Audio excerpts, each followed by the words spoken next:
How's it going, everybody? Welcome to the Music Production Podcast. I'm your host, Brian Funk. Today on the show, I have Emre Yilmaz. And Emre, I met at dinner for Gumroad, which is the company that I use to sell my products and release my free Ableton Live packs. Great service, by the way. Highly recommended if you want to start releasing, selling digital downloads.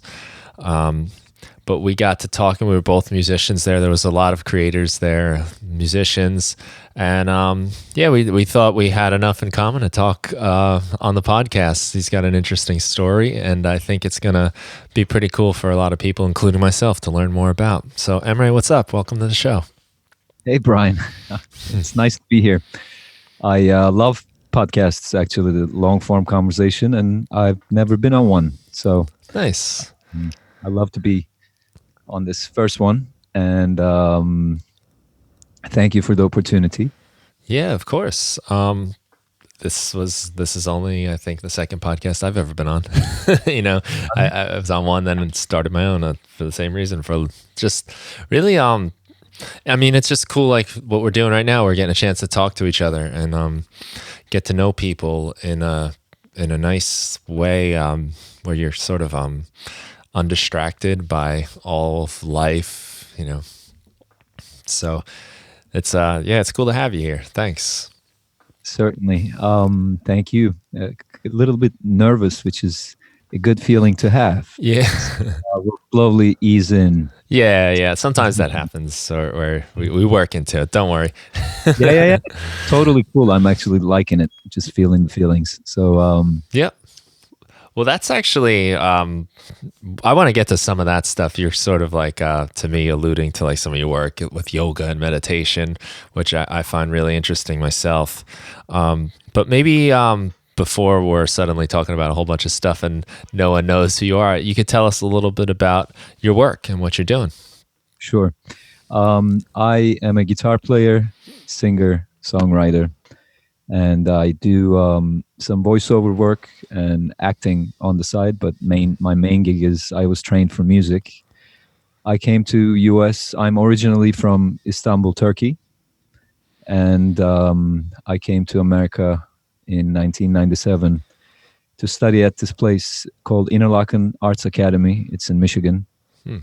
All the folks that went to music schools or any art school in college in America, they would know the Interlaken kids. It's one of the only boarding high school level art education places in America. There's one on the West Coast, and this is in Michigan. So yeah, I got a scholarship back in the day and decided to continue my studies in the US. I have an aunt here, so I always had a connection since I was a kid. I would come visit, and I was 16. And so I studied at Interlaken and then went to Eastman School of Music in Rochester, New York. Did my undergrad there and moved to New York City.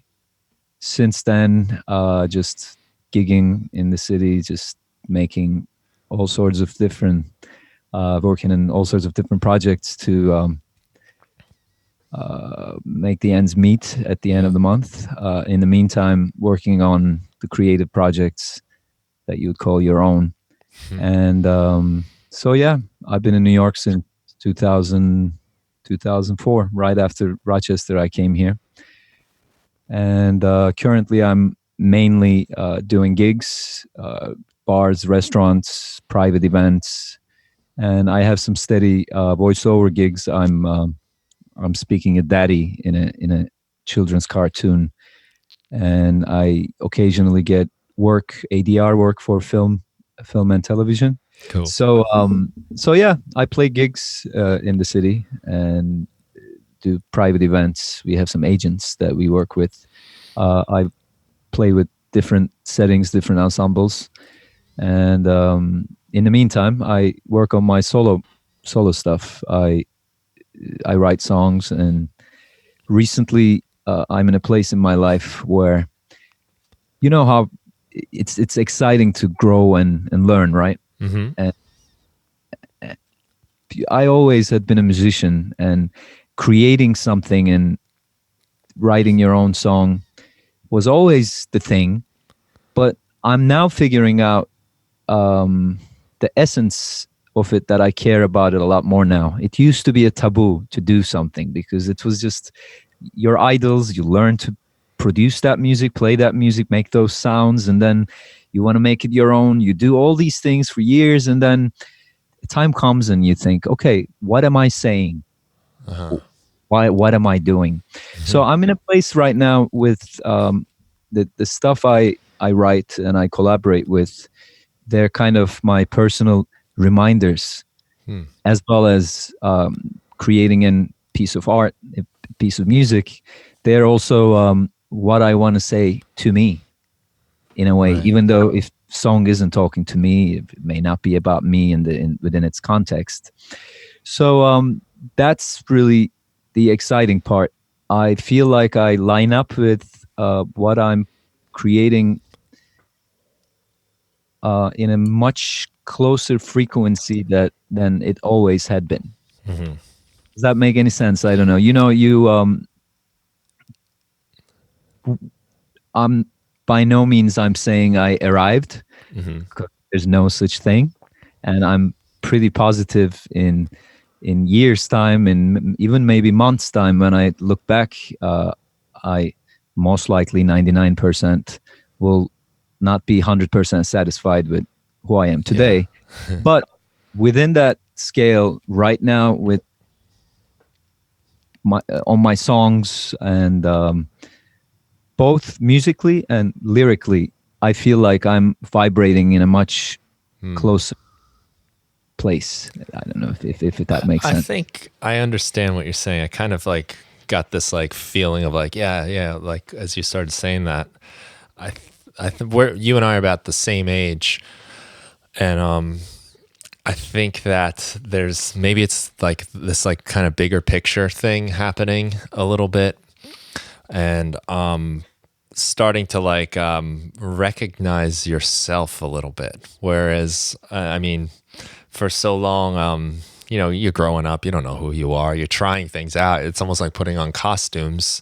I think, maybe even when you went back to high school, you might try to be a surfer kid. I'm a skater kid. I'm a jock now. You test like all of these things out, and never really knowing what fits. And I think what probably happens to most people is they realize no like particular category is really for anybody. Like we have these ideas of categories, but like no one is really like a neat fit. And maybe for me at least, and maybe this is what you're saying too, is that you sort of like figure out and get comfortable with that and who you are, or at least you recognize yourself a little more. Whereas when you're younger, you don't even know who you are to recognize in the first place. Absolutely correct. Yes. Yeah, it's a weird feeling, but it's like kind of cool. It's the comfort in your own skin, maybe. Yeah, realize that you are nothing and everything at the same time, and you could do all those roles that you've been playing, and most importantly, being aware of that versus just being in a state of mind where you are trying to be something, versus realizing that I do have a mind that jumps place to place at all times, and I am not what I think, because just thinking occurs. I'm not talking about systematic thinking, not that thinking, like the background, the applications that are going is. So without getting into that stuff, coming back to the music end. So yeah, I'm in that kind of a state right now. And recently I separated my workspace from home since January, actually. This is like 9th month. So all my life since I entered adult life after college, other than leaving for gigs, meetings, rehearsals and whatnot, whatever job I had to go to, my work was always home, which was definitely has its advantages. You can get right into it with your PJs, but at the same time, it comes with a big guilt trip, because You're supposed to be practicing when you're in kitchen, spending more time than you're supposed to on that meal, and doing this, doing that. And if you're sharing your life with a roommate or a significant other, doing things, it's always in your back of your mind, I should be doing this, because work never ends on our end. It's Yeah. just to learning, to growing. I mean, so many things you have to, you end up making a decision, and some things have to lack at the end of the day because there's only so much time. So now I have a place I come to like a daily commuter. I have my morning routine. Right after that, I leave and come here. Of course, procrastination and laziness is everywhere. When it happens, it happens. It doesn't change the fact. But being in a dedicated space, my 9 by 9 room that I come to every day, you end up accomplishing something even on a bad day. So that has been great.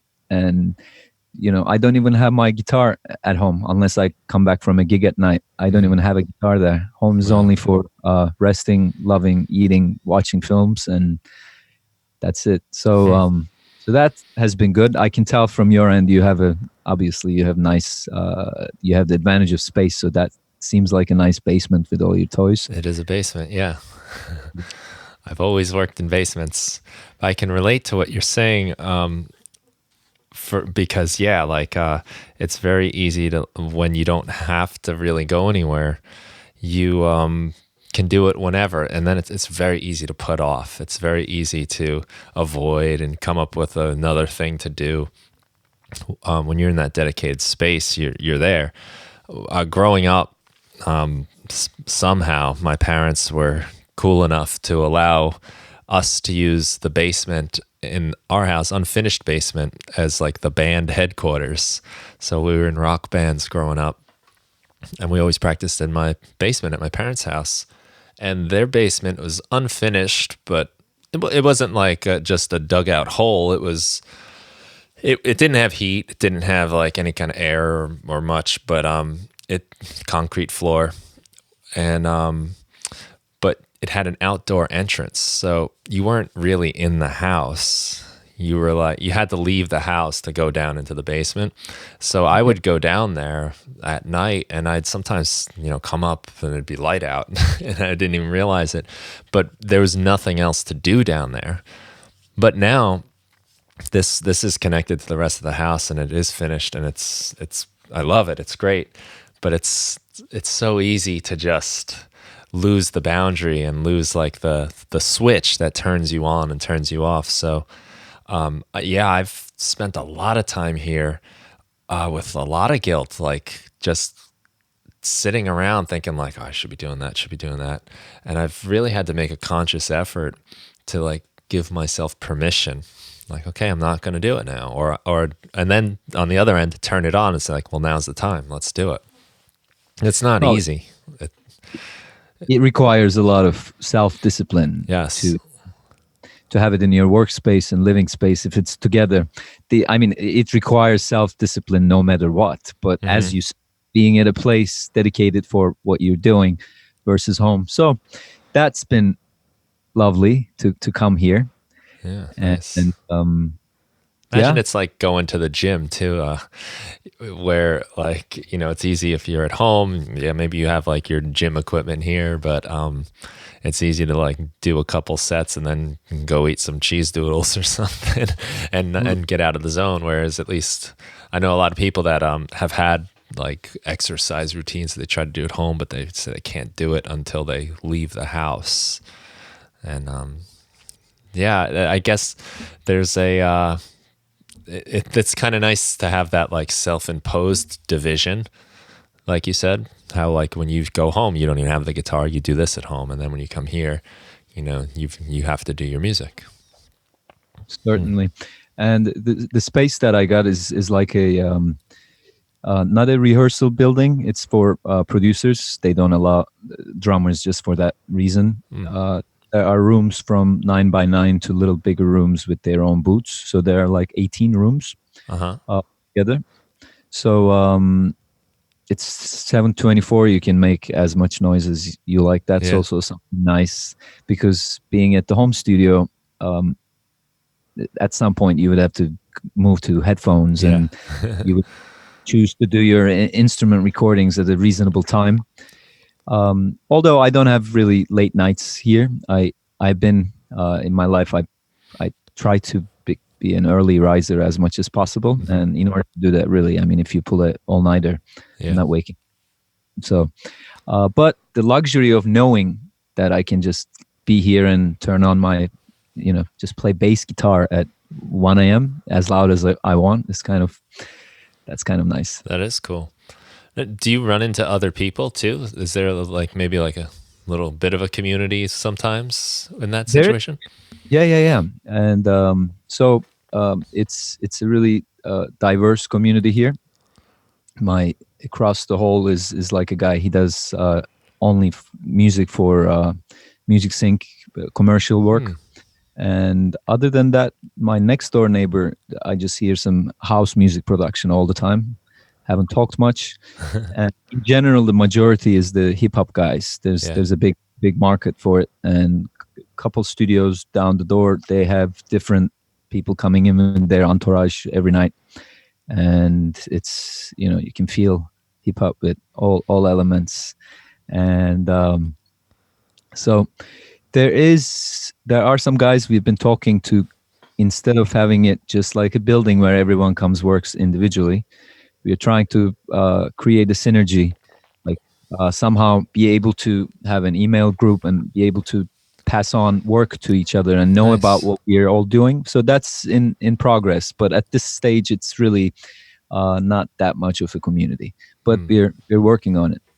That's cool. I think that's another benefit too of whether it's going to a studio or a place like yours where you run into people and you interact. I mean, I've read so many great stories of like, just bands like the Beatles running into other artists at Abbey Road studios or something.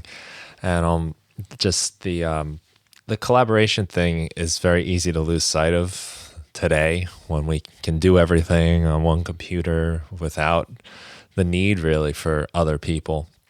If you Definitely. don't, you can do it. It's always nice, but I think a system like that is kind of cool, where you sort of like force yourself into the worlds of other people just by Absolutely. the sake of being near them. We have our obviously we all do have our own circles. So being in a place, I meet these guys that I wouldn't have met otherwise. Yeah. But when I go to my gig in the musician circle, I really don't get to meet my neighbors, like some hip hop artists I meet here, some DJs. Next door is a DJ actually. So that's kind of nice in that sense as well. Community. Nice. Yeah. You said you did some voiceover work. You said you're a dad in a cartoon. Yeah. And what is that, a cartoon people can check out? So I can send them that way.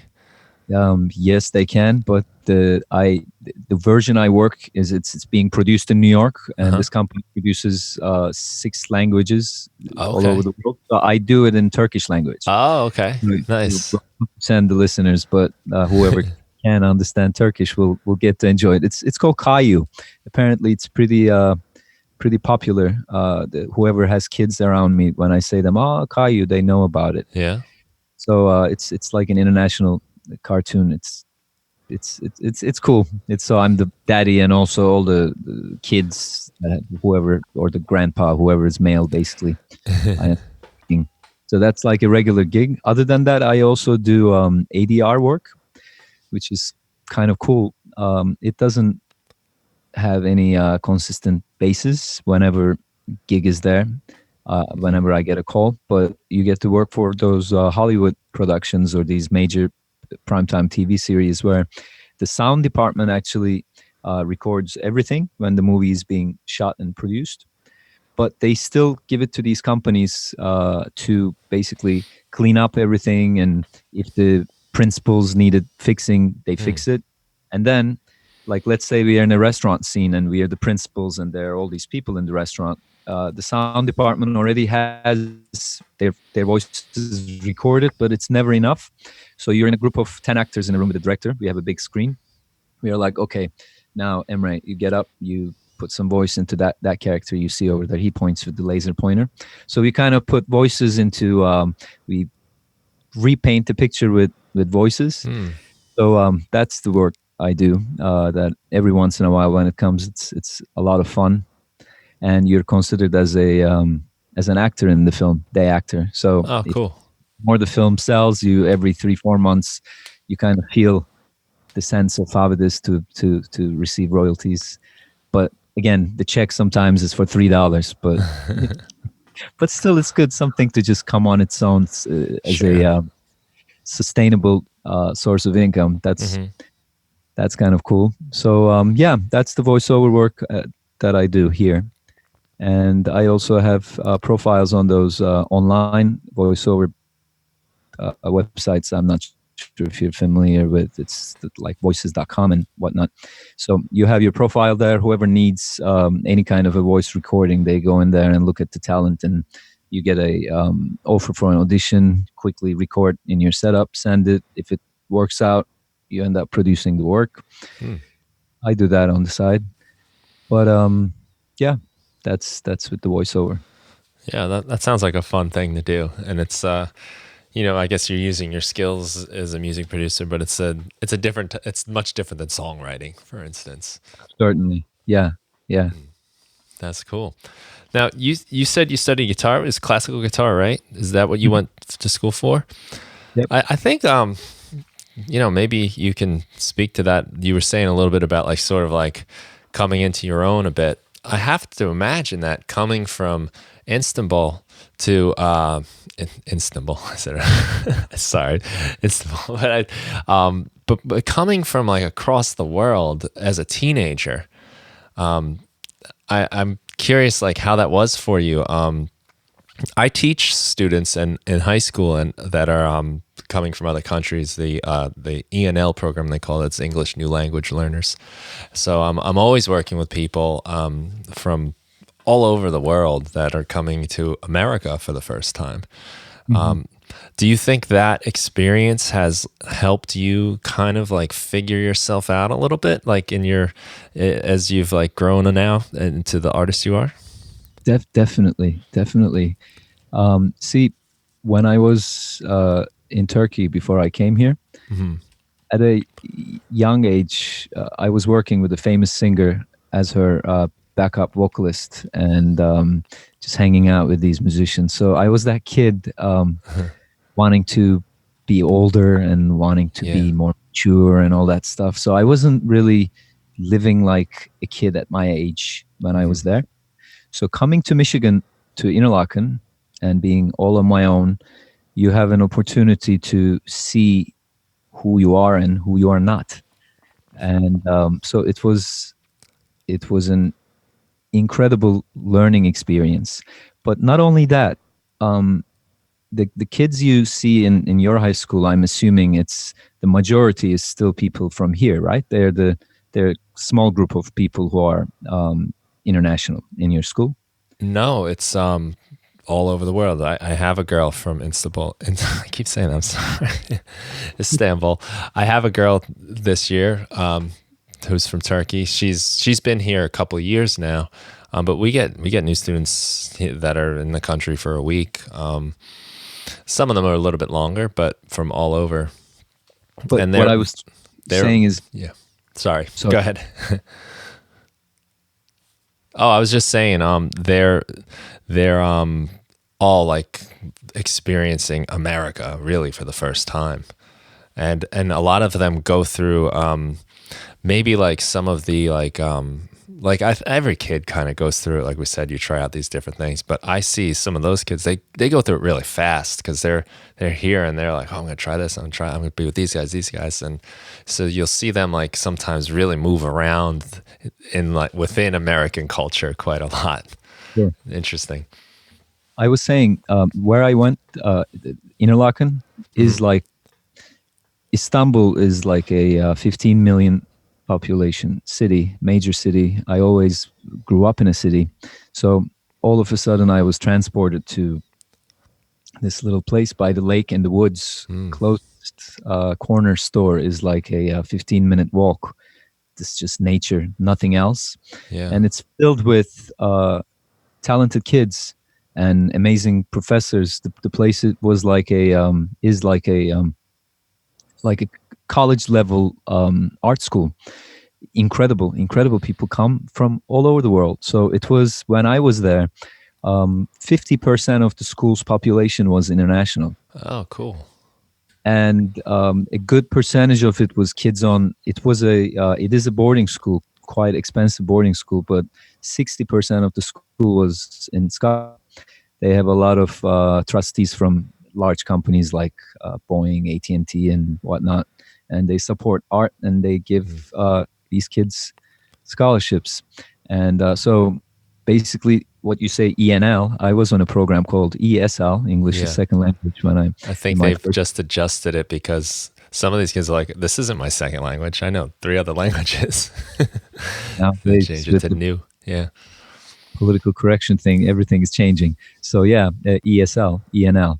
So yeah, I was in that. That was interesting. But to go back to your question, it was an unbelievable experience I will never forget. And I went back there to teach between like 2006 and 2009 in a summer seminar, consecutively, like 3-4 years. The first time I went, it was an emotional roller coaster. Like wherever I go, I couldn't stop my tears, because it just made me think of those days, Mm, good and bad, everything about it. So yeah, it definitely, Interlaken had an amazing effect in my life. And if one of, not living with any regrets, but whenever you would think, like, if it was yeah. now, I would have think. Yeah. I When you're at that age, you're eager to move on to college and move on to adult life. Hmm. But I wish I could, because they have this thing called post grad. Once you finish all your high school requirements, you can dedicate a year, go to college a year later, but dedicate a year on your art. Mm, Places, unlike our city lives and busy schedules, Interlaken is just, you can just concentrate, because there's right. no distractions. And back then, I'm talking about no iPhone era, Yeah. so things also were different. So yeah, it had a huge effect on me going there. And the other thing about going to a school like that, you know how when people arrive in college, that's their first time away from school, from home. Right. But but when you come from a school like that, it's just continuation of it with more freedom, and Hmm. you're now treated like a college student, unlike Interlaken. You're still a high school student, and they still need to keep a good grab on those kids. If you can imagine all these smart and talented kids, if you let them do what they want to do, the place is going to be a be a nut house. So Right. so they have to keep the leashes, um, like pretty strict drug policies, and drinking, smoking, and Mm, also being with the opposite sex. They were really, so basically going to college was the only difference was, yes, you could do whatever you want, and but hmm. still go to your classes. It was the same thing, kind of. Right.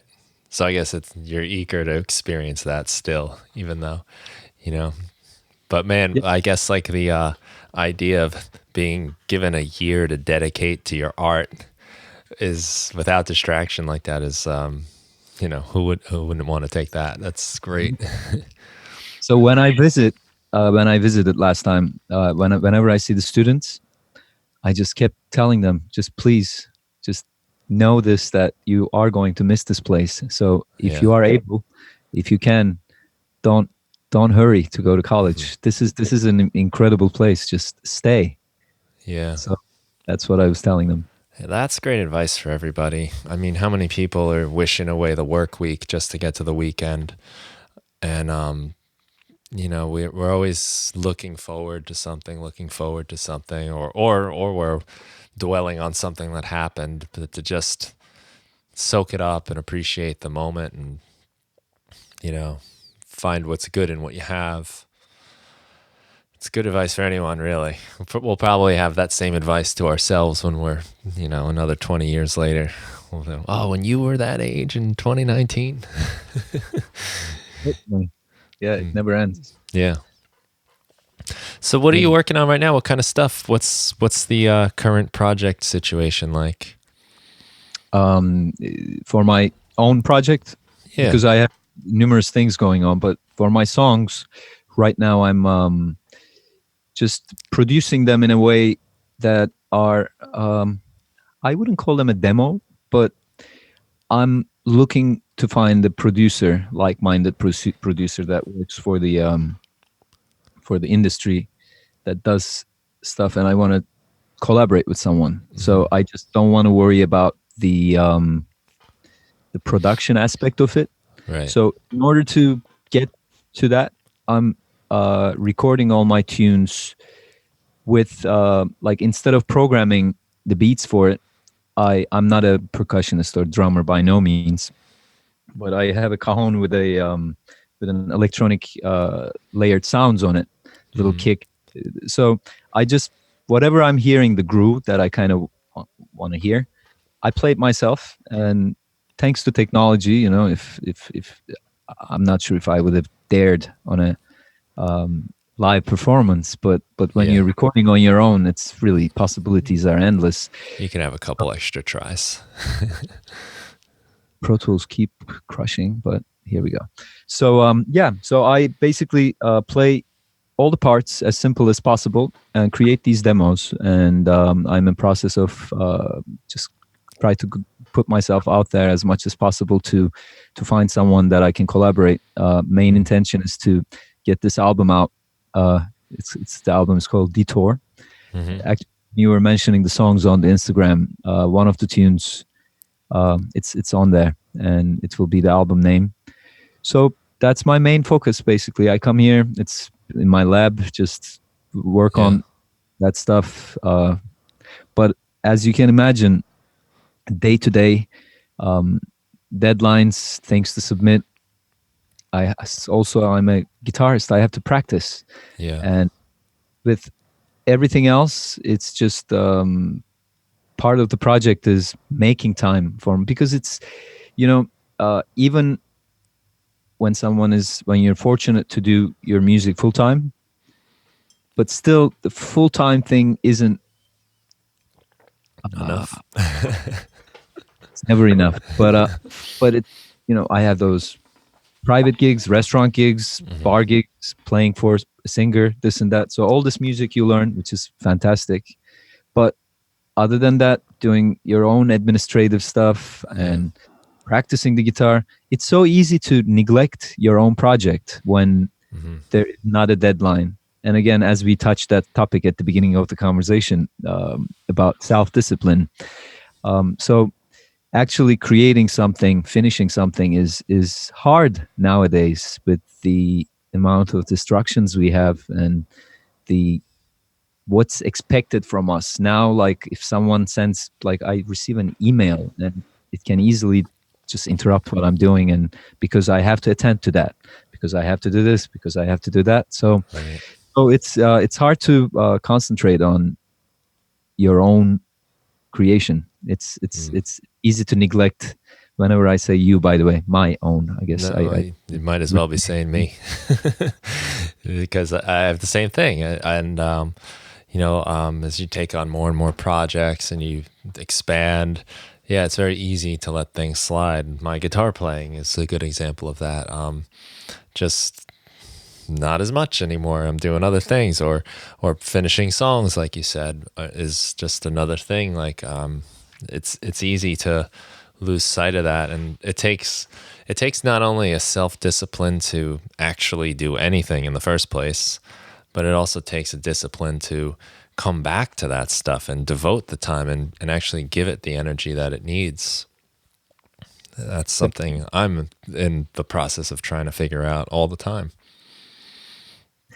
And we live at an age, like, back in the day, people would do they would have many different crafts in their hands, and they would do numerous things and numerous specialties, actually. But Mm. now, not only in art, even in academics, if you people devote their life to a certain Right. uh, little era in history. If you're an historian, it's not like there's no more the the Renaissance man isn't happening anymore. So when if we were to come back to your actually podcast is about music production, it's ever growing. It's the technology, the prices being affordable for everyone to have their own setup in their computer. Okay, it's great, but at the same time, it comes with a lot of YouTube watching, learning this plugin, learning this, learning Mhm. that. So if you don't know how to say no to yourself on making decisions on how to conduct your time, it's so easy to get lost because it's so attractive. Yeah. Like I'm using this company. I'm sure you're familiar with them. Slate Digital. Hmm. So they have this academy now. So recently, I watched their course on compression, which was extremely helpful because I was never formally trained as an audio engineer. Whatever I do on my own is basically with a really basic knowledge in my ears. I really was never trained for it. So that was really helpful. Now they have this course on synthesizers and it looks incredible. And I really do want to know what the heck I'm doing with it other than just trying out some, patches and just finding things as I like versus actually just creating your own sound. So that was just an example on so many things you could. It's so easy to get lost nowadays. Yeah. Even if you, let's say, only guitar, like I can listen to anybody I want to listen to. So that's a great luxury, but at the same time it's hard nowadays to sit down and listen to a full record by itself because it's the possibilities are endless. Sometimes when Yeah. I'm preparing breakfast in the morning, I want to listen to, okay, what do I want to listen to?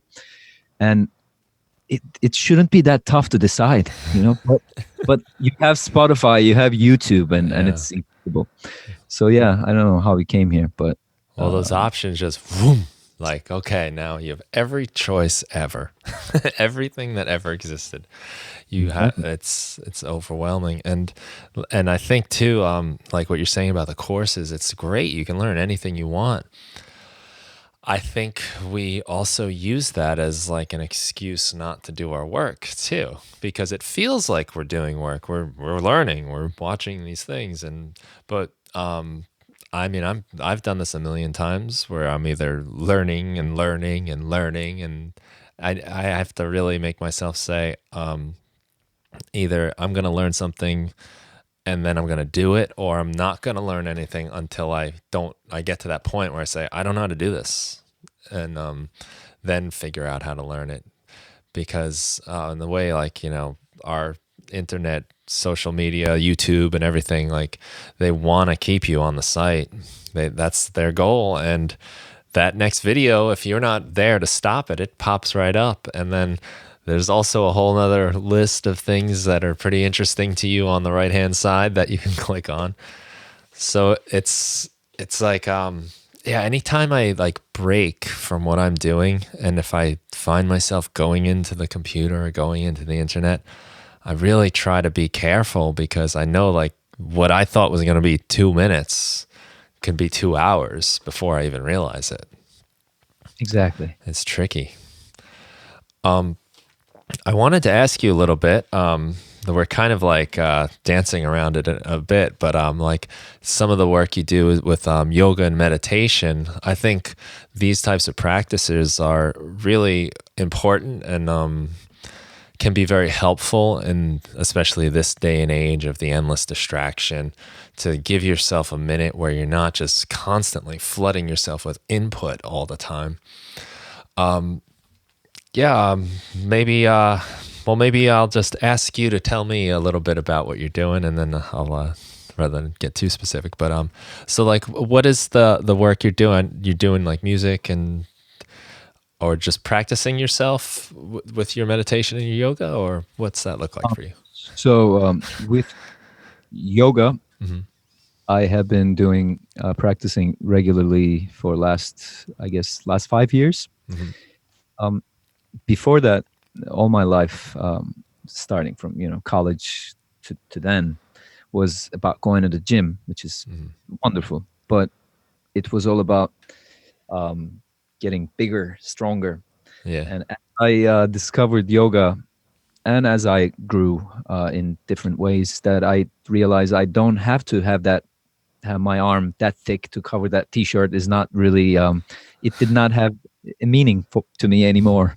So I whoever I meet nowadays, people tell me, wow, you lost a lot of weight. I keep hearing that um, Mm. past years basically. But this is actually, this is what it is. This is me. Like what they were used to seeing was my pumped up self. So Okay. coming back to yoga, it's as soon as I started doing it regularly, which happened because I that night at Gumroad, the reason I was there actually, my partner in life, B, she's a yoga teacher, Mhm. and I was gonna go to her first class as we started dating, and I didn't want to. Whoops, it crushed again. Just 1 second.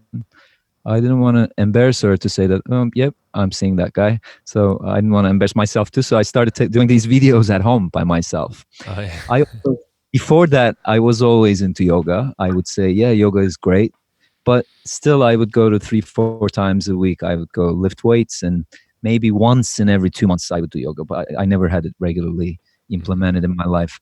But then, to look okay to be, I just was going to doing these videos at home, 2 hour, 90-minute classes, and I just got hooked. It just from the first class, right after your first hour in yoga with proper instructions, and if you're doing what you're doing right, you feel amazing right away. Mm. So the reward mechanism is so much different than lifting weights. Again, I have nothing against lifting weights. I did it all my life. Any kind of exercise is great for you.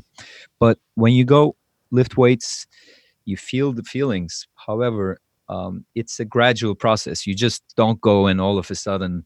But with yoga, even with one class, you uh, your body, your posture, the awareness of your body is just affected with a lot faster feedback loop Mm.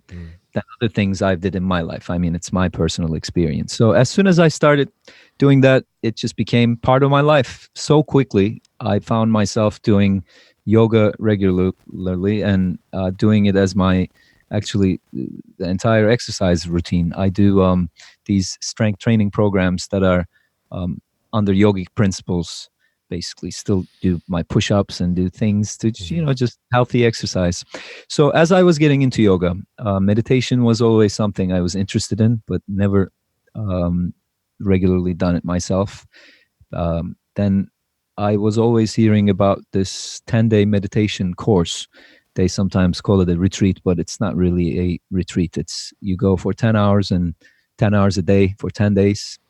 You turn in your phone, no eye contact, no talking, Mm. called Vipassana meditation. They have centers all around the world. It's free to go to. You don't have to pay. They lodge you in. They feed you, Wow. and you just need to apply in time and do your application and show up. So that kind of was life changing. I've done that 4 years ago for the first time.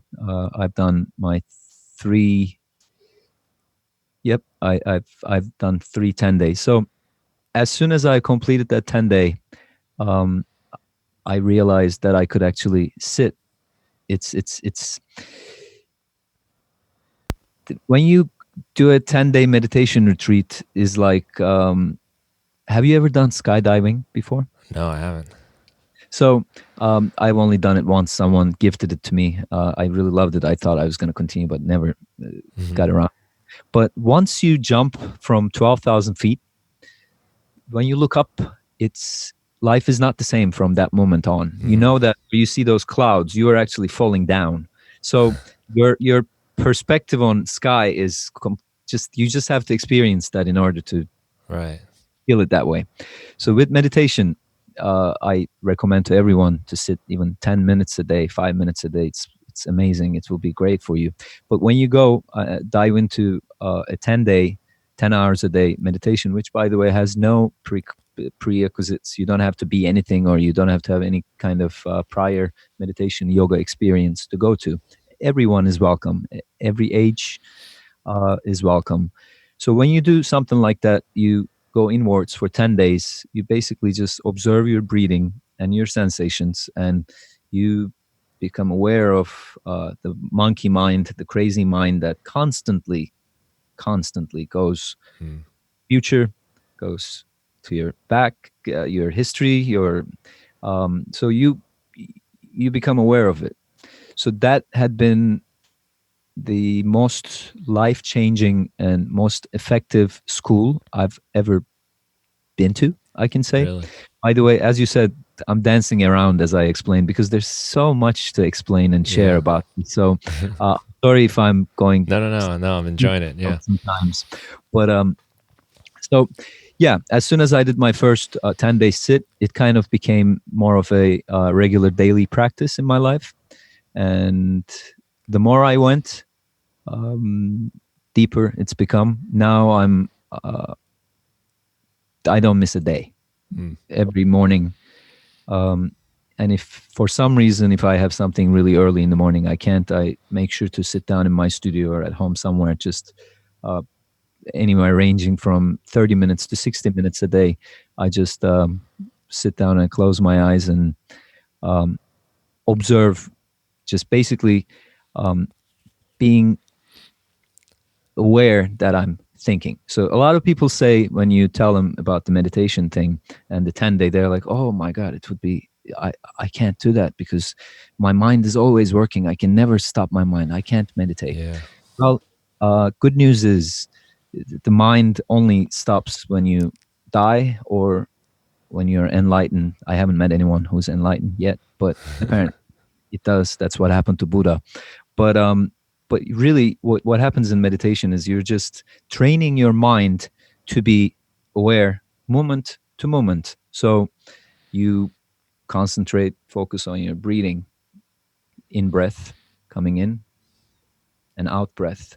Sometimes within this cycle, how many seconds did that take? 3 4 Yeah. seconds. Your mind goes to your childhood, to what you're going to eat the next meal, to what's going to happen tomorrow. Oh shit, I forgot about this deadline, to everything. And the virtue of meditation is being aware of that, and every time you notice that your mind wandered away, you just bring yourself back Hmm. with love and compassion. That's also the other part. We do it starts with us. Um, we can be harsh on ourselves. Oh yeah. You know, make mistakes. One may tell to himself, "Oh, you idiot! You did that Right. again." And this, that. So, but having a practice like yoga and meditation Mm. constantly teaches you to be gentle with yourself to begin with, and that really where it starts. If we, as the humankind, if we all are kind to ourselves and if we all worry about that first, many things will be healed as societies and as countries and as the humankind. Really, it all starts with our own hearts, our own minds. So meditation has been incredibly helpful with living the life that I live, but also with music, with with the lyrics that I'm what with the things I'm saying. So yeah, it's been a life changing. I think I would say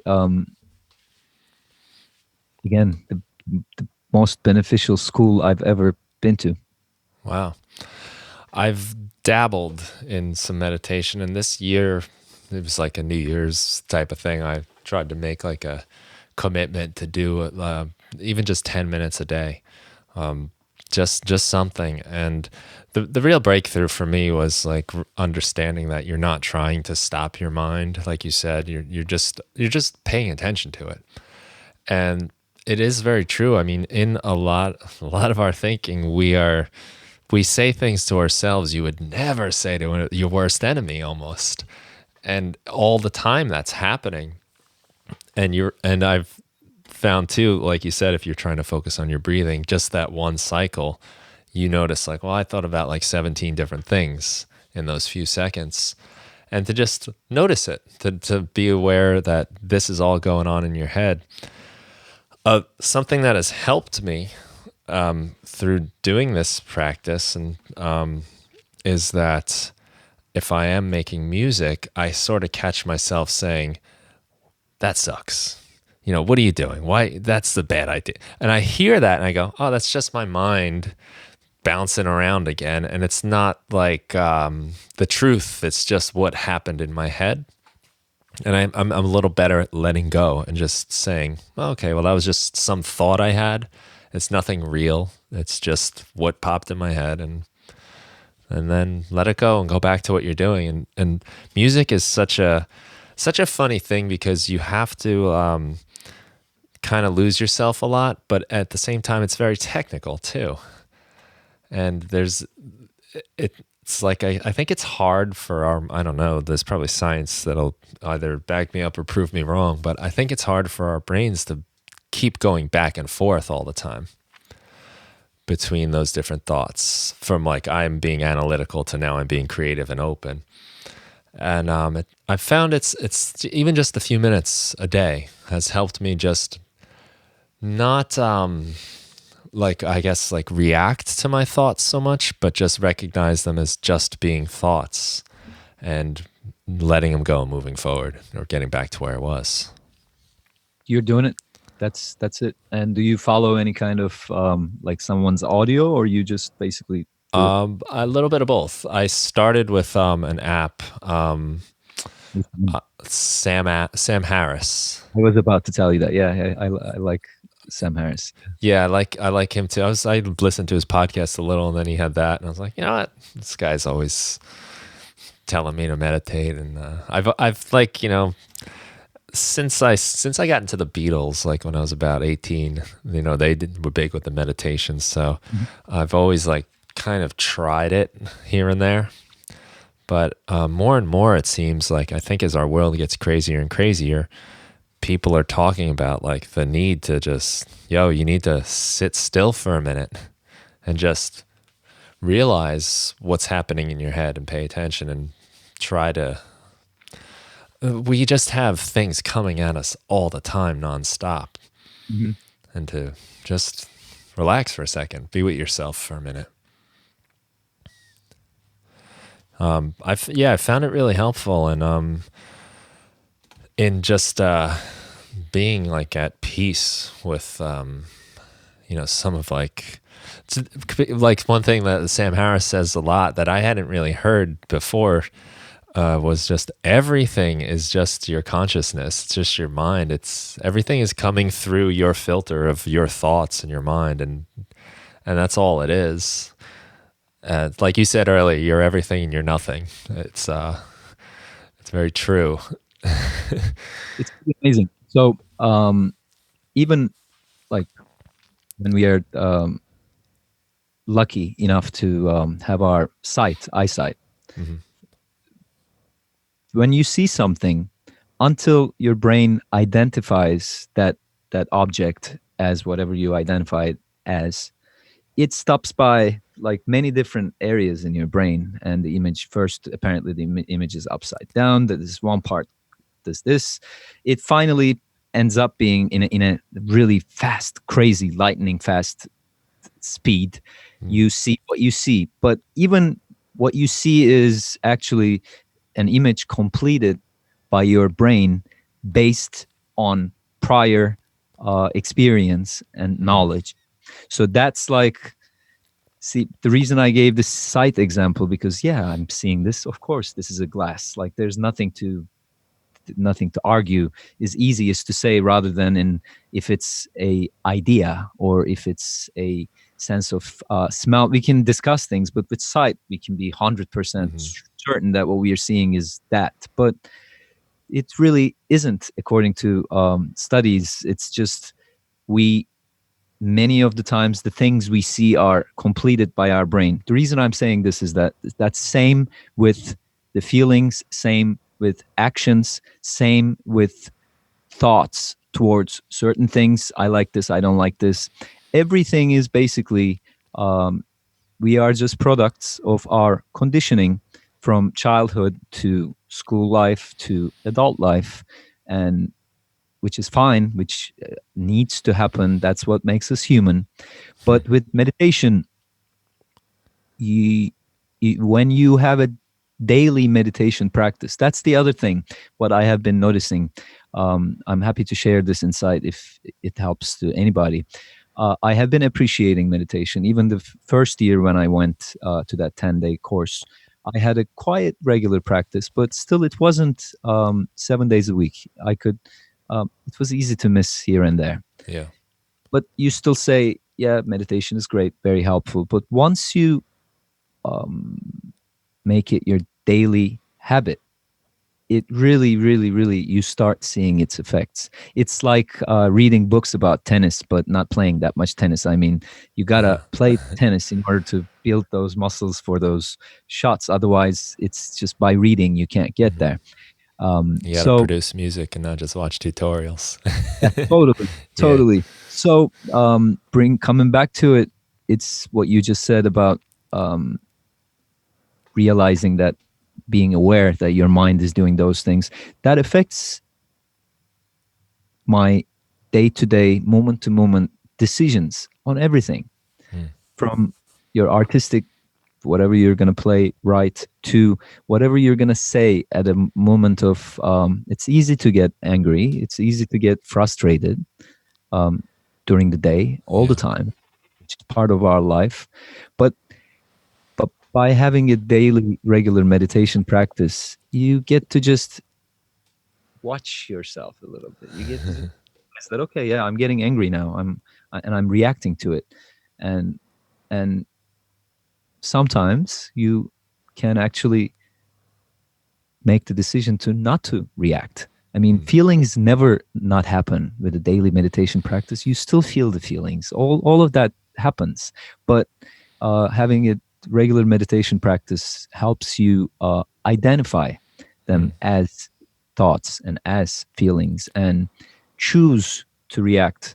Or, of course, it doesn't happen all the time, or realize that you're reacting to it, and then you you just push back afterwards. It's like Sam talks about. Sam Harris says, like, how long can you stay angry?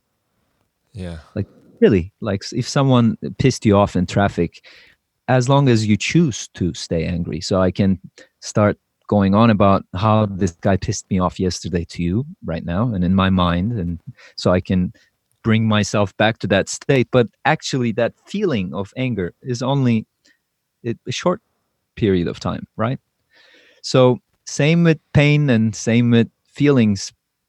Kind of meditation gives that different vision to you that you get to realize when conducting your life. I think it's helped me kind of like ask, like, oh, this is happening. I'm getting angry. I'm getting frustrated. I'm getting whatever it is. I'm making a song and I'm feeling down on myself. It helps me, instead of just jumping into the feeling, it's like I have like a split second more to say, like, why is this happening? Why do I feel like this? Why do I suddenly think I'm the most worthless musician in the universe? What happened? And then a lot of times, you're able to say, like, all right, you're being silly, or something. You're really just like riding this spiral down. And I love the idea of like just seeing it as thoughts. Like, these are just thoughts. They're not facts. And a lot of times, like you said, our brain fills things in. So something happens and then we complete the story, and that might be what pisses us off. This person, they're trying to make me miserable, and really they had no idea they did anything. But we're all like kind of living like, it's almost like we're reading like half a book, and then the other part we fill in, and then we turn the page, and then like we only have like what we take in. We have no idea what else is out there, and our thoughts are just, they can run away with you so easily, and they do all the time. Do you know of the book called Sapiens? I know of it. I have not read it, but I've been recommended that book a number of times now. This guy, Yuval Noah Harari, he also wrote the *Sapiens* is a great book. He basically tells since Big Bang and Homo sapiens started, how we got here, Hmm. and it's really fascinating, really cool read. So he says the stories. It's like, so what makes us human, humans different from our chimp ancestors is that we have stories that we believe in. So he says you can never convince a monkey to do something for you. Um, that if you do this for me, you're gonna go to monkey heaven and have endless bananas. Right. You can't convince, but you can convince human beings. And he says there's nothing wrong with stories. That's what makes us human. Stories are great, from religious texts to also to Harry Potter. But the problem with humanity is not being able to differentiate between story and reality Okay. is Yes. our problem. He says, I thought it's really related. And I did not know when I read the book, but afterwards I found out that he's apparently a very dedicated meditation vipassana meditator, and he claims that he's thankful to his meditation practice in order to see in this scale and write all these books.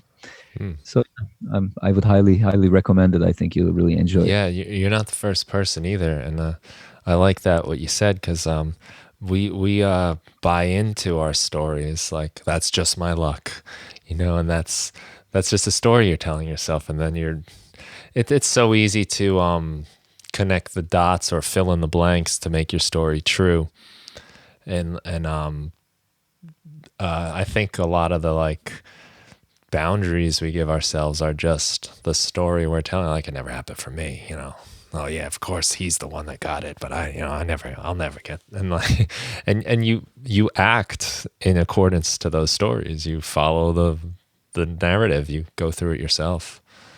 Yeah, that's cool. I like that concept. The monkey.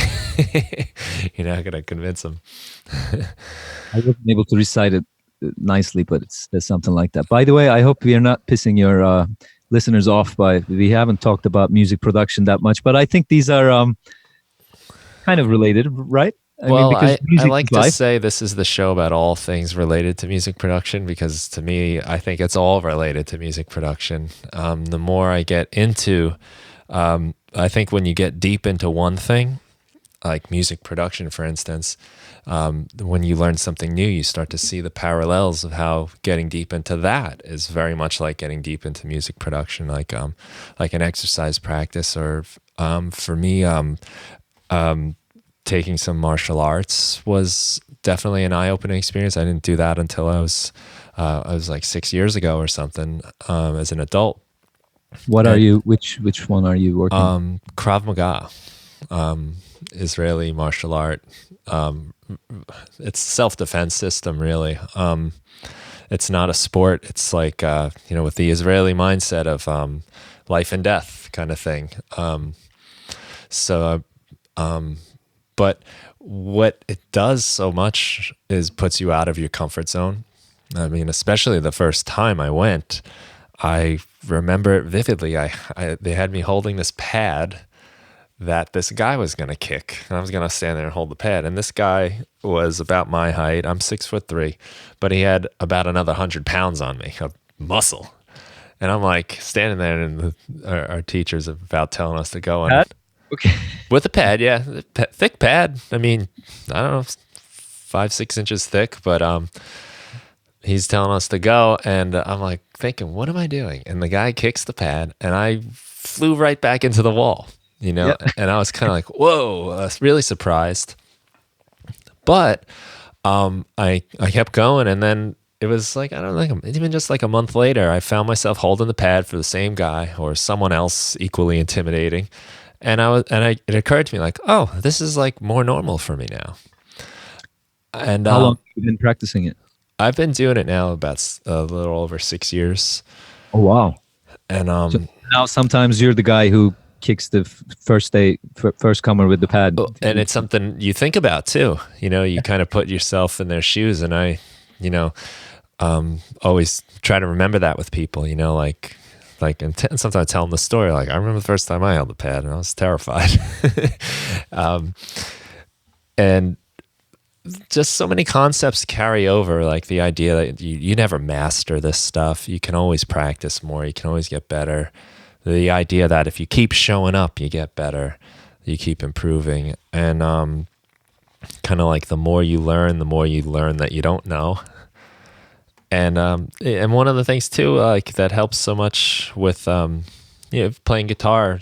I grew up playing guitar too. Like, you have to start slow, and then you add the speed, and that's how you get smooth. And our teacher had an expression: slow is smooth, and smooth is fast. So do it slow, do it smooth, and then smooth will become fast. And otherwise, you have technical problems along the way. Just like if you just start hammering away on your guitar or on your drum set or whatever it is, you don't pick up on the subtle things that you have to do to make it smooth and sound nice. That's an incredible advice to give to anyone. Yeah. Yeah, I mean, like, there's no rush, and we get this thing. And I was like this as a kid learning guitar. I wanted right away. I was like trying to play like Van Halen, as fast as I could. And it took a little while before I noticed, like, well, if I do it slow, I can really feel the space between the notes. And then once you learn something, even if you're playing fast by that point, the more comfortable you get with it, there's like the more space between it. And I think that happens for people in martial arts too. It's how they're able to like dodge a punch that came out of nowhere, because it's like slower for them now because they see the space. Like, if you're playing your guitar, like, it seems super fast at first, but as you get it, you realize, no, there's timing in here. This note comes quicker than the other one, even though it sounds almost exactly the same. Well, you touched on something really cool. I have to share this with you. At Eastman, my guitar teacher was Nicholas Galuses. He's an incredible classical guitar player and a teacher. He would say, Emre, do you know when our heart rests? So let me ask you that question. When does our heart rest? I either want to say when you die, or it rests in between every beat. Well, you nailed it. I said, like you said, the first answer. I said, well, I guess when you die and when you're sleeping. He's like, no, in between beats. So there would be, like when he would give an exercise or an excerpt of a piece, the rests between the notes were also assigned a beat on the metronome, so that you consciously make that effort within that beat, that per minute, that little second, to actually relax. So I want to share that with you. That was really about that. That was interesting. Yeah, I love that thought.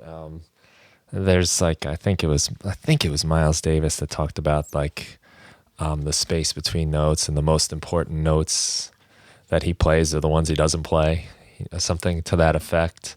Letting things breathe. And for myself with music production, I think I've noticed that when I'm like recording, and usually it's just me, so I'm laying down the first part, then the second part, I tend to write melodies that stay connected for like the entire loop. Say I'm doing a 4-bar loop. I'll play a melody and there's no space, just because there's only space right now. So I'll often have these like kind of like, it's played like legato, where every note is connected to the next note. And then, you do that like 2 or 3 times, and now you just got a wash of sound. So the idea to think like, breathe, that's like something I'm trying to like pay a lot of attention to. And it's a reason like very minimalist music kind of impresses me. Probably impresses me more than I enjoy it sometimes, but just like the discipline, I guess is the word, or the like confidence maybe, to let there be only 2 or 3 elements happening in the song, and let them actually speak and come in and out, rather than just fill it in because there's all this space or something. But I noticed that I do that a lot where if I'm writing, say I have a drum beat and now I'm going to do the bass line, I'll very often like fill in the entire, 4 bars with sound instead of letting it breathe and letting it come in and out. Absolutely. And it's so easy to fill things up. I mean, you're I see that you're very fortunate to have your nice room with all your toys. Not only with acoustic instruments, you can do so Yeah. much. The digital world is it's crazy. You Mhm. really have to, one must tame themselves in order to stay sane in this audio digital revolution we are going through. Like when you go next to an inserts on a track, the amount of plugins to put and the amount of things, Oh even my to make God. the Yeah. decision to use what is something. So I really admire the people who had been in music production before the digital revolution, that they were just using this one device, these just one tape and everything else, and they know it inside out, and now they're able to use the digital version of it, and they exactly know how it works, what it is. For me, it's not. No, I don't feel like that. Like I, first time I saw those things, I when I started trying to record my own song, so I had my way, which I also find it interesting. It when I'm recording and producing on Pro Tools on the computer, it's the place I kind of give myself the permission to be, let's say, compared to playing guitar, where you when you go to school for something, it's it's great. You get all these this knowledge, but you also have kind of boundaries in your mind. You know what Mm. is the right thing to do. You know what's not the right thing to do. So and then every once in a while you break those boundaries and you like it, and that's the virtue, I guess. Just learning it, and then forgetting about it all and just flowing in it. But in audio production, since I'm only depending on my ear, and I wouldn't call myself a pro on it by no means. So it kind of, I give myself the freedom of just doing whatever, really. Mhm. So when you have that, that can become very dangerous too. You Yeah. can just overuse many things. You can do so. So it's as you said, the topics we're talking about. It's really related to you need to have a sane mind in Yeah. order to actually end up with a end up with something good, because it's so easy to get lost in it nowadays.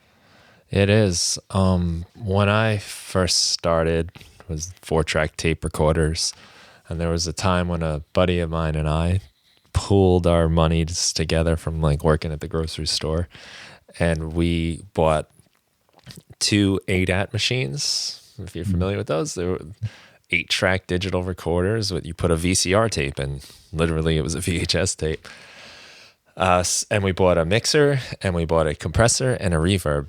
And at that point, we were like on top of the world. We're like pros now. We had this like, it was a real leap from what we were doing before that. But, at the same time, we had one compressor. It happened to have 2 channels on it. So in our mix, that I think we had a 16, or it might have been, it was a 24 channel mixer, but I think like 3 of the channels didn't work. So, it was something like a 21 channel mixer. But we could only put that compressor on 2 tracks. And the reverb we had was a send that everything either went through or didn't go through. It wasn't like now where, people just put things on tracks just as default. And I think that kind of stuck with me, like that you just don't compress everything in your track because you don't have enough compressors. Whereas, like you said, with the digital world, you can just throw things together and it's hard to know when to stop, and it's hard to know why you're even doing it. Sometimes you're just doing it because, well, isn't that what you're supposed to do? It doesn't, I have to compress this sound because I have a compressor. Everything, like you find a reason to put it on everything because you can put it on everything. It doesn't mean you should put it on everything. And yeah, I don't exactly remember where I was going with that, but I do recall like having that limitation. So I don't know if that's helped me or not, but it's worth, having having a reason why you're doing everything is important, not to just do it because you can. That's Well, yeah, sorry. in life, right? In Yeah. everything. Yeah. Yeah. We have so much going on around us, and that's not even counting all the stuff that's going on inside the head that See, team. this is so interesting and cool. Um, when I met you in person, we did was just knowing each other's name and handed the Mm. card, and that was so nice of you to reach out later and told me about your podcast. And here we are. We just literally met for the first time and had a chat about everything related to music, Yeah. but about life. It's kind of surreal. I love podcasts. I Mhm. now something like it's daily. Whenever I'm on the train, I listen to podcasts. And thank you so much. Like being in one is fun. I was looking forward to this day. Yeah. So I'm glad. I'm glad you I did know. it. And By the way, I didn't say this as a closing thing. I just wanted to share. I'm my appreciation for it, Brian. Thank you. well, And oh, you're welcome. I wanted to ask you, Funk. Yeah. That's not your real last That's name, my right? real last name, my whole life. Yeah. Yeah. Oh, how appropriate. Wow. Well, coming back maybe to what you said about the like knowing yourself, feeling more comfortable. I teach high school English. I may have told you that. Mhm. So I was going under like various aliases my whole life, with music. And one of the reasons why was I didn't make funk music, so I didn't want that confusion. But I found it was only up until recently, I think like the beginning of the summer, end of the spring or whatever, where I finally just went with my name on all my stuff. Like I called it unbranding. I took away all that stuff and just let it be me. And that was like pretty freeing, actually, where I thought like I was able to hide behind it and, not have to like be accountable for it. But it's actually nice to just, now it's like you got nothing to hide. This is just what I am, and that's cool. And it's a relief. And like doing the podcast is like really like it's it's funny how much like just talking helps you organize your thoughts, and listening especially. It's one thing I really learned doing the podcast is to listen, like just let people talk, because sometimes you get like a slight pause and awkward silence, and the tendency is to fill it. But sometimes if you let it roll a little, then like a great nugget of wisdom comes out of the person. You don't get in the way of them. And yeah, it's a cool thing because we don't always get a chance to talk to people uninterrupted with full attention. We don't have anything distracting us right now. I'm not checking my phone, and there's not a TV on in the background. All the things that just get in our way. It's very interesting when you just give yourself some time to just be and just experience whatever it is you're doing. Part of what I love about music is that it is a very meditative thing because it happens in time. It comes out of the speaker, then it's gone. It comes out of your guitar and it's gone. I mean, you're recording, but like it happens in the moment across time. Mm. So you have to be in that moment to like appreciate it. And I think I was listening to Alan Watts say that the sound, it hits your eardrum and then gets lost in the corridors of your mind that we call memory. He said, Hmm. I really found that amazing. You just touched on that. Yeah, man, music is I don't even, I think it's still a mysteriously incredible phenomena of, because sound is like it's indescribable Hmm. as art form.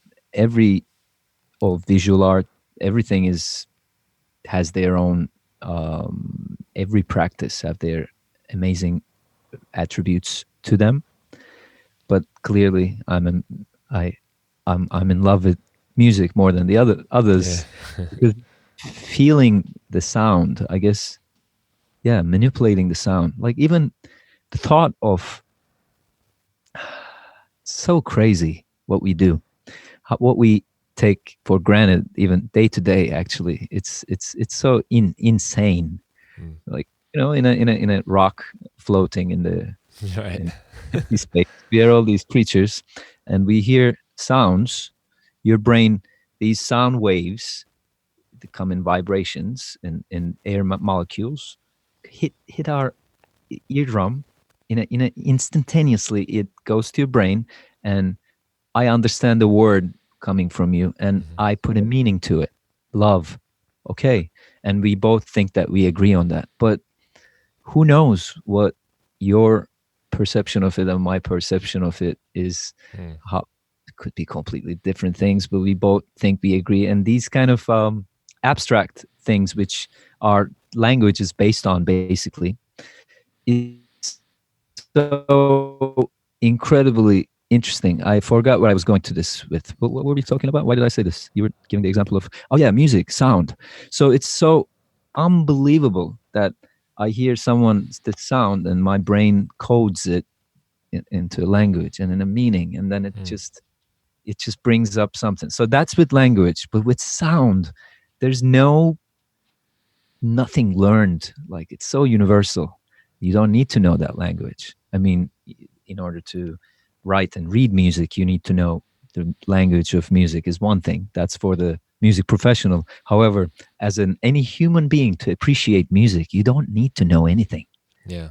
Absolutely nothing. Right. Like the reaction on a baby when a baby hears a sound, not even a piece of music, a sound that they it's unbelievable. Mm. So I think it's in the future of humanity we'll know more about music's role Mm. in this universe that we know nothing about. But it's I can I think it's as universal as it is in the world.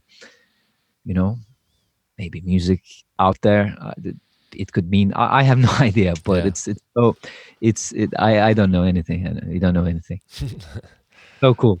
I've heard it described as as technically being a sense of touch music, because what's physically happening is the sound wave is moving the air in a certain way, and that's what you're feeling and happening in your ears, decoding that. And I guess like if you listen to music loud, there's a special thing that happens too, where you feel it in your body. The bass is rumbling in your chest, and I mean, there's you're a guitar player. I'm sure you know the thrill of cranking your amp and boom, just hitting like a big chord.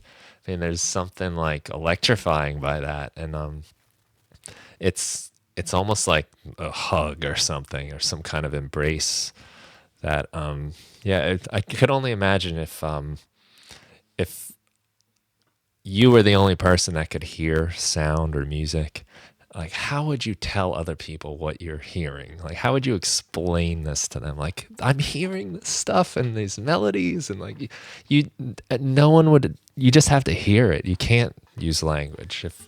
If it's wild. It really is. And I think like that's a nice place to get when you go to make music, is just to be like, wow, this is really crazy what we're doing here, instead of like the other way of looking at it, like when you get too critical and technical, and then all of a sudden you feel miserable because you're like because you didn't make the waveforms dance around the way you wish they would. It's like a funny thing to get upset about in the grand scheme of things. So I guess we can say as a main uh, highlight of this conversation is letting go and Mm. being able to let go. Really, like when we say playing music, right? Yeah, yeah, play like Play. like We a kid. mostly many times we forget the play, Mm. the play aspect of it. Yeah, I mean, yeah, we play like pressing play and being critical and all that stuff. And normally, it's naturally that occurs, especially if you're a music professional. You have to be critical. Hmm. But it's, I guess, the virtue here is to have the critical moments to grow, but also one must let themselves. Be free. Just Yeah. play. Yeah. You if you're only critical, then you'll never do it. It's very easy to get miserable doing it too. Just Very as much. it's also fun to just have fun and just easy to get that in that sense. Um, yeah, I did. You just reminded me of this. I think it's connected. I had my students do an activity in my English class where I put a picture. It was like a painting. It was just like somebody holding. It looked kind of like maybe a picture or maybe a mirror, but it was like cartoony. Very abstract. And the assignment was like, tell me what you think this painting is about, but come up with as many explanations for it as you can. So it wasn't just what's the answer. It's like, make it up, be crazy, be outlandish. And it was very interesting to see like who was able to do that and who wasn't. Because school is telling you tell me what the right answer is. I want the right answer. You got it right, you got it wrong. You get an A, you get an F. But this was just be creative, be silly. And even though I was doing it with kids that were 13, 14 years old, a lot of them had a lot of trouble with that because I think like they're forgetting how to play sometimes. Yeah, man. Yeah. That's which is great. Another great thing you just touched on. As a teacher, you change the world. I mean, with all our actions we do at all times, Yeah. every single one of us, Everybody. regardless of what we do. But as a teacher, really, you what you say and what you do will have a lifetime effect on an individual when you think about it. So, It's a little so that's scary. wonderful. You yeah, but at the same time, I mean, you You have you to say respect it, and I it I'm always amazed at what they remember. If they come back to visit me and like, the things I crafted and forced and tried to make work, they don't even remember that we did. But then like it'll be some silly thing I said or something that happened in class they remember, and that's the thing that sticks with them. And you just don't know what's gonna be the thing. So so. you have to be careful and good role model and try to, really take care with it. And I think that, like you said, that's everybody though. You just never know. You never know if like that dirty look you give someone that bumped into you is enough to just take their day off course. And who knows? You just don't know. Great little story of a girl in my class, and she was one of our ENL students. Really nice girl, really sweet girl. She's now out of the program and into the regular classes with the American students. And so she was walking in the hallway, and this guy that she didn't know walked by and dropped all his stuff on the floor, and she helped him pick it up.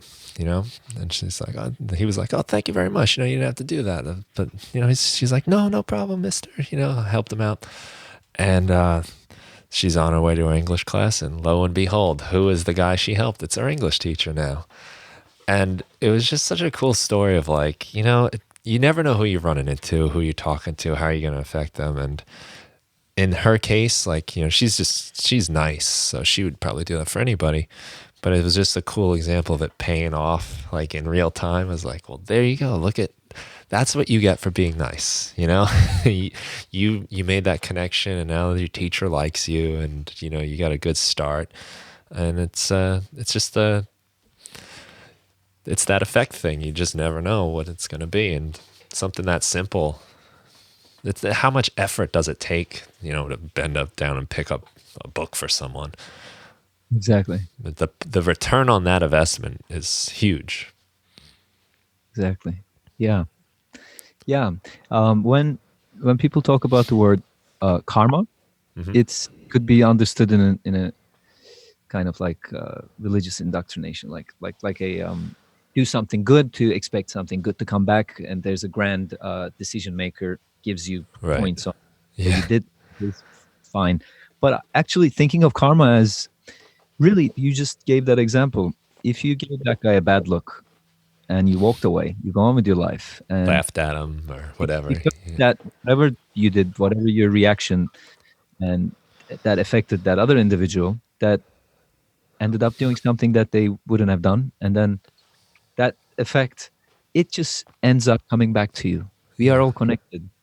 Yeah. It's so unbelievable, but it does come back to you, and which makes us say sometimes, yeah, but unfair things happen, but some people are bad people all their life. Not, I mean, I don't know about um like people believing other lifetimes, such, but as far as this life is concerned, today, here, things come back. And Yeah. so I guess we must start with ourselves. Mm. That's the virtue, I think. Right. And as we covered earlier, like, if you're not nice to yourself, you're not going to be nice to others. I mean, you're going to pretend to be nice because of your social manners, and you're in society, you have a role, and you play that. Hmm. But genuinely, being nice starts with being nice to your own self. So um, I think, even as a music, related to music production and music Hmm. playing and being a musician, being an artist, um, that's something we should focus on. Just Jordan Peterson, that day, he said, may we all constrain the malevolence in our own hearts. Just just that, Mm. to begin with, is healing yourself first, then the world will be healed, hopefully. Yeah, and I think it does play off into music. I mean, there's something special about music. Like it has soul. Like it's like such a like weird thing that we say something has, or it's got a lot of spirit. You can hear it in it. Like you can't point at it or show it to anybody, but like do you hear that? Like you could just tell they're having fun in that band, and it Mm. comes out of the speakers. And yeah, school is a good ecosystem for the karma thing you're talking about because it's a small place. It's confined and it's the same people all the time going in and out. Workplace, probably even your studio where you are now, is a good, like, if, if you're an asshole in your place where you are, and it's, what do you say, it's like 9 or 12 people there? There are 18 rooms, so 18 18. rooms? So now you ruin the other guy next to you's day, who's then maybe not going to be nice to this other person. Soon enough, like it's a miserable place to be. But if you're bringing that other person up, and then maybe they're, it might not happen every time you're nice to somebody, but once in a while, that might just be enough to make that other person nice to the next person they run into, and pretty soon you've got like a nice place to be. Like those vibes like bounce around in there. So you get to experience that in school, obviously, because it's a closed community. Sure. Yeah. Like in a classroom when there's like 25, 30 people, like if somebody is, sometimes, a kid will come in and have a terrible day and act out, and like you feel it. Everybody feels it. Or someone feels it when like someone's having a good day. It's, it's definitely tangible. Like someone comes in and mad and throws their book on the floor and makes a big noise and slumps in the desk. Everyone's like, "Oh, what's wrong?" Like, and then he said, "Shut up, leave me alone." And then everyone's like, you might take that home with you. But yeah, in that like enclosed space, like it's very real. So I guess like for yourself, you're an enclosed space yourself, right? So all that stuff Speaking of, rattling around in your head. your summer holiday is over. You started school this week? Last week, yeah. Oh, well. Hmm. How was it so far? Nice new start to the year. Yeah, it is. I have this is like a mindset thing. Look, I love my job, but it's always hard going back. Having time off is great. But I realized along the way, one year, that dreading going back to work is a lot worse than going back to work. Is the the act of like, oh no, I gotta go back. I can't sleep in. I can't. That's so much worse than the actual experience of going. Mm, And I think that's so true about a lot of things, that what we do to it in our heads is a lot worse than what it actually turns out to be. totally. So that's like a way I've comforted myself over the years about, you know, having to end vacation time. Because you know what? Like, I mean, here I am talking to you. Like, I've already mentioned like a few things that have happened that have been like pretty cool experiences that I wouldn't have had if I was just staying home. So it's good. I have to admit. Also, as a musician, what a luxury it is. I mean, you still have your steady job, but you have entire summer off. So Oh yeah. who gets to have that? That's Oh no, amazing. it's like a dream job, really. It really is. I mean, I'm for the most part get to decide what I want to do every day, and you know, where I am, I'm trusted enough to just try things and experiment, and you know, I'm around people of all different ages, younger, older, my age. It's great. It really is. It's hard to get up early in the morning, but you know, Yeah. like Do you share your musical virtues as well as the English? yeah, I do like an after school club for music production. Oh, wow. I keep a guitar in the classroom once in a while, use that. And sometimes there's like kids that are interested in guitar, and you know, it's a good way to like connect with them too. So yeah, I like to bring a lot of music into class, And is it analyzing song lyrics, and yeah. is it your public school in your neighborhood? It's not really my neighborhood. It's about a 40-minute drive. Oh, wow. Okay. Yeah. So you do commute.